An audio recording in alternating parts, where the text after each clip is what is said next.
Continue to be a slow process.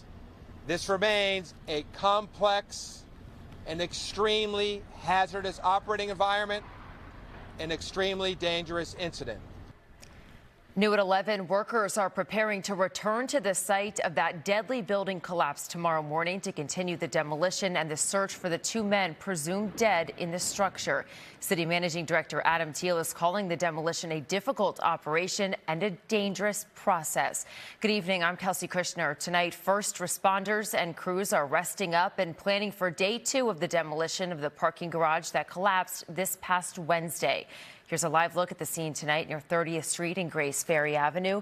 The nearby shopping center and roads in the area remain closed as demolition work continues. And here's the latest tonight at 11 p.m. Crews will be back out at daylight tomorrow after a large crane swung a wrecking ball at the structure for much of the day. City officials tell us it will be a slow and methodical process as they work to retrieve the bodies of the two workers presumed dead in the rubble. New tonight, NBC 10 has learned they are Matthew Kane and Mark Scott Jr., both from Philadelphia Ironworkers Local 401.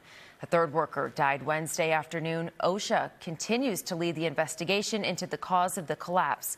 People living in the area are asked to keep windows closed when demolition activity increases. NBC 10's Valeria Ponte Feliciano is live on the scene in Grays Ferry. Valeria, you have spoken to city officials and neighbors about the demolition underway. Kelsey, demolition operations have concluded for the day. And regarding the two bodies they believe to still be inside the structure, they have yet to find them. And there is no clear timeline when that recovery will take place.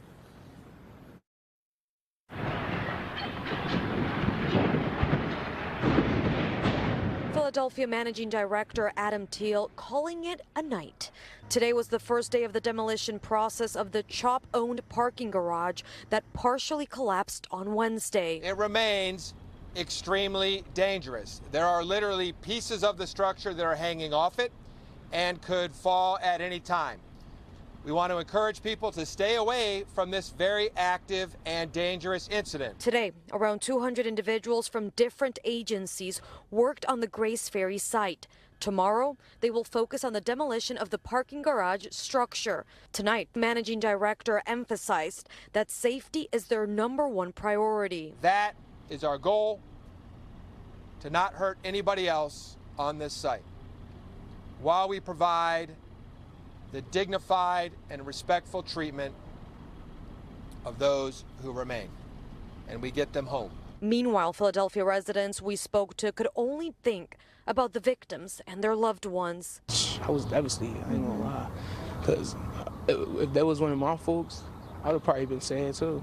I'm sad for the families affected by this. It's a horrible tragedy. My son lives right here. The house was shaken up the other day when all of this took place. People that live a few blocks from the structure tell us they had to close their windows today due to the wind blowing the debris towards their homes. They broke it down and all the dust came. We'll get out of my car and all got my eye, my nose, everything.